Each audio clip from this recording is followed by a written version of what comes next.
আসুন আপনাদের একটা সুন্দর অভূতপূর্ণ জায়গা দেখাই দলমা জঙ্গলের ভেতরে।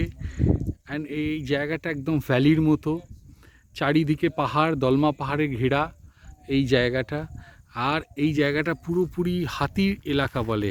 এখানে প্রচুর হাতি আসে, একটা জলাশয় আছে, হাতিরা জল খায়, তারপর আবার এই পাহাড়ের ভেতর লুপ্ত হয়ে যায়। এইটা একটা খুবই প্রত্যন্ত গ্রামের ভেতর। এটা রজনীগন্ধা গেস্ট হাউস থেকে মাত্র 15-20 মিনিট লাগে এখানে আসতে। কিন্তু এটা খুবই সবাই জায়গাটা চেনে না, কারণ এটা পুরো একদম জঙ্গলের ভেতর, আদিবাসী গ্রামের ভেতর দিয়ে ঢুকতে হয়। একদম অসাধারণ জায়গা।